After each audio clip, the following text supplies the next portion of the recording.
मनुष्य जन्म ही अंतिम जन्म है, इसी की कथा है। इसका तात्पर्य यह है कि मनुष्य जन्म अंतिम जन्म है। यह खुद अगाड़ी जन्म को नियंत्रण देगा जो जन्म होगा, नहीं तो भगवान की तरफ से यह अंतिम जन्म है। अगर यह अगाड़ी जन्म को निमंत्रण नहीं देगा तो इस जन्म नहीं होगा, क्योंकि यह जन्म परमात्मा की प्राप्ति के लिए मिला है।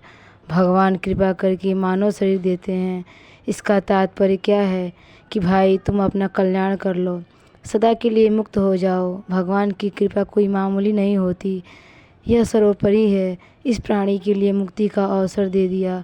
अगर यह इस अंतिम जन्म में मुक्ति कर ले तो भगवान इसको अगाड़ी जन्म नहीं देंगे।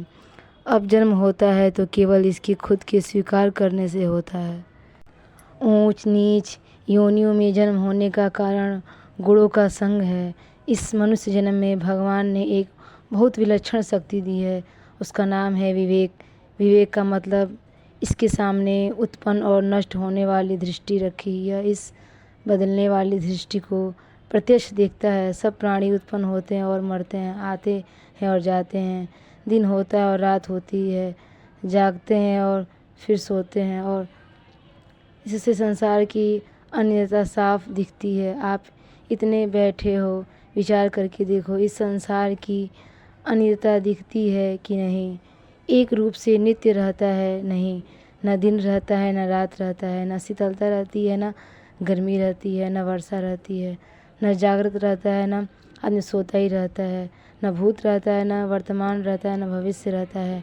मात्र सृष्टि बदल रही है, जो बदल रहा है वो नहीं है, किंतु जिसके प्रकाश से यह बदलना दिखता है, जिसके आश्रित अधीन यह बदलना होता है, वो परमात्मा है। उसका होनापन है, इस सृष्टि का होनापन नहीं है। यह तो केवल परिवर्तनशील है। जैसे इस शरीर के बदलने पर, अवस्थाओं के बदलने पर मैं रहता हूँ, यह अनुभव है। इसी तरह से संपूर्ण संसार के बदलते रहने पर परमात्मा रहते हैं, यह अनुभव है। रहने वाले परमात्मा और अपने स्वयं हुए, बदलने वाला संसार और शरीर हुआ। इस अनुभव के लिए नया ज्ञान संपादन करने की कोई आवश्यकता नहीं है, चाहे जितना दूसरा ज्ञान कर लो, परंतु यह बात प्रत्यक्ष है। भगवान ने जीवन मात्र को विवेक दिया है, पर मनुष्य को विशेषता से दिया है। मात्र जीवन को खाने पीने आदि का ही विवेक है, पर इस मनुष्य को उत्पत्ति विनाशशीलता का ज्ञान है। स्वयं अलग रहता हुआ इस उत्पत्ति विनाशशील में फंस जाता है। यह इसी बड़ी भारी भूल है। इसी से जन्म मरण होता है, नहीं तो यह अंतिम जन्म है। अब अगाड़ी जन्म नहीं है, यह स्वयं ही अपना जन्म पैदा करता है। अगर यह भगवद्ज्ञा से विरुद्ध न चले और ठीक मर्यादा से चले तो फिर जन्म नहीं होगा। इसमें यह मनुष्य समर्थ है, इसमें यह स्वतंत्र है, इसमें यह बलवान है, इसमें यह निर्बल नहीं है, अयोग्य नहीं है। ऐसे यह ठीक चले तो मुक्ति स्वतः सिद्ध है, क्योंकि अनेक जन्मों से जो बना हुआ प्रारब्ध है उसका फल तो स्वतः आकर मिलेगा, और वह प्रारब्ध नष्ट हो जाएगा। फल भोग में आया और नष्ट हुआ। संचित बेचारे कुछ काम नहीं करते, वे चुपचाप हैं। फुराएं आती हैं तो उनके वश में न रहें। शास्त्र की आज्ञा के अनुसार करता रहे तो स्वतः स्वाभाविक ही मुक्ति है, और संसार का नहींपना दिखता है। तात्पर्य है तो एक परमात्मा ही, दूजे कहाँ। यह सब तो नहीं में बदल रहे हैं, प्रत्यक्ष बात है। आदर्श से पैदा हुआ और फिर आदर्श में ही लीन हो रहा है। ये जितने शरीर हैं और 100 वर्ष पहले नहीं थे और 100 वर्ष बाद नहीं रहेंगे। जितने यह सृष्टि है, सर्ग से पहले नहीं थी, प्रलय के बाद नहीं रहेगी। पहले नहीं थी और पीछे नहीं रहती, बीच में नहीं होती हुई भी दिखती है, क्योंकि नहीं से पैदा होकर नहीं में लीन हो गई तो इसमें नहीं पना सत्य रहा। इसका है पना सत्य कैसे रहा? परमात्मा पहले थे और अंत में परमात्मा रहेंगे, बीच में परमात्मा कहाँ चले गए? सत्य तत्व संपूर्ण अवस्थाओं में है, ज्यों का त्यों परिपूर्ण है, इसमें कुछ भी फर्क नहीं पड़ता। सृष्टि किंच मात्र भी पैदा नहीं हुई थी तब वो परमात्मा थे, और संपूर्ण सृष्टि का अत्यंत अभाव हो जाए तो भी परमात्मा रहेंगे। सृष्टि के रहते हुए भी परमात्मा वैसे के वैसे ही हैं। केवल उत्पत्ति विनाश की तरफ सृष्टि रहने से परमात्मा की तरफ दृष्टि जाती नहीं। उत्पत्ति विनाश वाली वस्तुओं में ही उलझ जाते हैं। उत्पत्ति विनाश का जो आधार है, इसका जो आश्चर्य है, इसका जो प्रकाश है, जो उत्पत्ति और विनाश रहित है, उधर दृष्टि जाती नहीं। यह बात सच्ची है। इसमें भी एक मार्मिक बात है कि दृष्टि उधर जाती है तो पर हम उसको आदर की दृष्टि से नहीं देखते। साधारण से साधारण, ग्रामीण से ग्रामीण, अनपढ़ से अनपढ़ आदमी के भी ऐसा होता है कि भाई ये सदा रहने वाला नहीं है, पैदा हुआ है तो नष्ट हो जाएगा, यह ज्ञान उसको भी है, पर उस ज्ञान को महत्व नहीं देता, उसका आदर नहीं करता है। इसी से यह दुर्दशा हो रही है। केवल उसका आदर करे तो दूसरी पढ़ाई की ज़रूरत ही नहीं, ग्रंथों की ज़रूरत ही नहीं, गुरु की ज़रूरत ही नहीं, शिक्षा की ज़रूरत ही नहीं। ठीक तरह से विचार करें तो यह तो विनाशी है भाई, हम इसमें कैसे उलझे हैं। थोड़ा सा विचार करें तो साफ दिखता है। आप कहते भी हो कि रुपया क्या है, रुपये तो हाथ का मैल है। मानो रुपये को आप पैदा करते हो, आपको रुपये पैदा नहीं करते। आपके सामने वस्तुएं आती हैं और जाती हैं, वस्तुओं के सामने आप नहीं आते जाते हो, आप तो रहते हो। शरीर भी आने जाने से आप आते जाते नहीं हो, आप रहते हो। शरीर को कपड़े का दृष्टांत देकर बताया कि जैसे पुराने कपड़ों को छोड़कर मनुष्य नए कपड़ों को धारण कर लेता है, ऐसे पुराने शरीर को छोड़कर यह जीवन नए शरीर को धारण कर लेता है। शरीर में आना जाना और आपका सदा रहना यह ज्ञान है। यह ज्ञान सबको है, सब इसी ज्ञान को आदर नहीं देते, आदर की दृष्टि से नहीं देखते।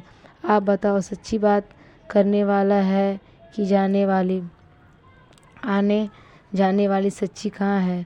वो तो कच्ची है। इसमें उलझ जाना गलती है। अपने ध्यान दिया है कि नहीं? यह ज्ञान प्रत्यक्ष है। आपको हमारे को साफ दिखता है कि यह जितना संसार है उथल पुथल हो रहा है, कोई भी नित्य नहीं है, हरदम रहने वाला नहीं है, पर अनित्य भी नित्य दिखता है, क्योंकि इसमें रहने वाला नित्य तत्व है। अगर वह न हो तो यह दिखे ही नहीं। ऐसे संसार जो एक क्षण भी स्थिर नहीं, ऐसा क्षणभंगुर भाव है, वह भी है, रूप से दिखता है। इसमें है रूप, झलक उस है की है जो इसमें परिपूर्ण और वास्तव में वह ही है।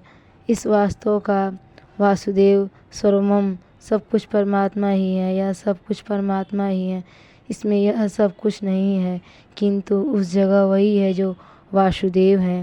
पहले वही था और अंत में वही रहेगा, तो मध्य में दूजा कहाँ से आवे? विवेक दृष्टि से जो रहने वाला है उस तत्व पर दृष्टि डाल दें। मनुष्य मात्र का स्वतः सिद्ध यह धन है, इसमें वास्तव बहुत से जन्मों का यही अंतिम जन्म हुआ। मानो यह विवेक स्वतः इस विवेक को पैदा करना नहीं पड़ेगा, यह ज्ञान पैदा नहीं होता।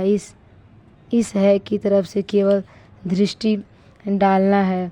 गलती यह होती है कि जो नहीं है उस तरफ दृष्टि डालकर उसका है पना देखते हैं, नहीं तो सत्ता देते हैं।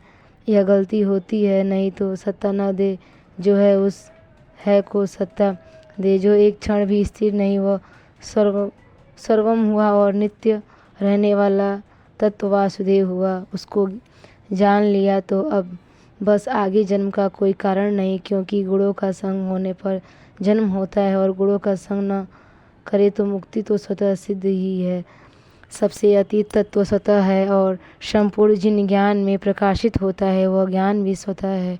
बहुत वर्ष पहले की बात है, हम निजाम रामद्वारे में बाहर बगीचे से आए और रामद्वारे दरवाजे में चढ़कर भीतर आ रहे थे, तो उस समय यह बात याद आई कि ब्रह्म लोक तक के लोग लौटकर आते हैं, इसमें ब्रह्मा जी भी शांत हो जाते हैं। ब्रह्मा जी का कितना बड़ा दिन, कितनी बड़ी रात, और इस रात दिन से उनकी उम्र कितनी बड़ी है। वे ब्रह्मा भी ऐसे उत्पन्न और नष्ट होते हैं। यह ज्ञान हमारे को होता है। यह ज्ञान जितना बड़ा है, अंततः ब्रह्मा होकर चले गए तो वह भी ज्ञान ज्यों का त्यों है। उस ज्ञान में स्थिर रहने से जन्म मरण कहाँ है। ज्ञान में जन्म मरण नहीं है। उस ज्ञान को महत्व देना है। उसे महत्व देने के लिए ही मानव शरीर मिला है और मनुष्य शरीर में ही यह ज्ञान हो सकता है। खाना पीना ऐश आराम तो हर एक शरीर में हो सकता है। लड़ाई झगड़ा आपस में व्यवहार करना तो हर एक योनि में हो जाता है, परंतु यह सब परिवर्तनशील रहेगा नहीं। रहने वाला वह एक तत्व है। यह ज्ञान तो मानव शरीर में ही है। भगवान ने कृपा करके यह मानव शरीर दिया है। यह ज्ञान हो जाए तो अंत हो जाए कि नहीं अगाड़ी जन्मों का। यह जन्म स्वतः अंतिम जन्म है। अब यह जिसमें उलझ जाएगा राग कर लेगा। यम यम वापी स्मरण भावम त्यजन्यतने कलेवरम। जिस भाव का स्मरण करता हुआ अंत में शरीर छोड़ता है, उसी भाव को वह प्राप्त हो जाता है। आपकी प्राप्ति कैसे हो तो कहते हैं मेरा स्मरण करता हुआ जावे तो मेरी प्राप्ति हो जाती है। जो है भगवान मौजूद उन्हीं का स्मरण करें, नहीं है उनका स्मरण करें। है का स्मरण करता हुआ जाएगा तो उस है की प्राप्ति हो जाएगी। अब आपकी मर्जी, चाहे तो अगाड़ी जन्म की तैयारी करो, स्वतंत्रता है। अगाड़ी जन्म न लेने के लिए तो यह मनुष्य शरीर है ही। कैसी बढ़िया बात है। आपके सामने भूत भविष्य वर्तमान बदलता है। ठीक अनुकूल परिवर्तन परिस्थिति आती रहती है। अब उनमें उलझ जाओ तो आपकी मर्जी। जन्म और मरो यह तो ऐसे ही बदलते हैं। इनमें क्या उलझना। इनमें क्या तो राग करें, क्या द्वेष करें, क्या हर्ष करें, क्या शोक करें। ये तो यूं ही चलता रहता है। हर्ष शोक राग द्वेष अनुकूल प्रतिकूल बदलता है कि नहीं। सभी में तू या वह सब बदलता है। न बदलने वाले ही बदलना दिखता है। बदलने वाले से बदलने वाला थोड़ा ही दिखता है। आप जानकर हो उस जानकारी में सबकी जानकारी होती है। किसी के साथ चिपके नहीं तो स्वतः मुक्ति है। मुक्ति स्वतः सिद्ध है। बाल्यावस्था मिटाने के लिए कुछ उद्योग किया था क्या। ऐसे संसार को मिटाने के लिए कोई उद्योग करने की ज़रूरत नहीं है। आपको स्वतः मुक्ति हो रही है। स्वतः नया नया पकड़ा है। छूटता तो आपसे आप हैं। बंधन आपका बनाया हुआ है। आपकी मर्जी हो तो रखो, चाहे छोड़ दो। आपने बताया अभी कि गुरु की ग्रंथ की किसी की ज़रूरत नहीं। गुरु बिना ज्ञान की प्राप्ति होती है, पैदा नहीं होता। वह है, ज़रूरत उसी की है। इस संसार को आपने है मान लिया, इस वास्ते ज़रूरत हो गई। गुरु की ग्रंथों की संतों की ज़रूरत नहीं। भगवान की कृपा से बढ़कर और कौन चाहिए। गुरु और शास्त्रों को तो आप मानेंगे तब काम करेंगे, नहीं तो वे काम करेंगे। भगवान सब जगह परिपूर्ण मौजूद हैं, फिर भी लोग जन्म मरण हैं। सब जीव दुख पा रहे हैं। भगवान कण कण में है, पर होना क्या काम आया। आप स्वीकार कर लो तो काम आ जाएगा। इस वास्ते और किसी की ज़रूरत नहीं। श्री नारायण श्री नारायण श्री नारायण।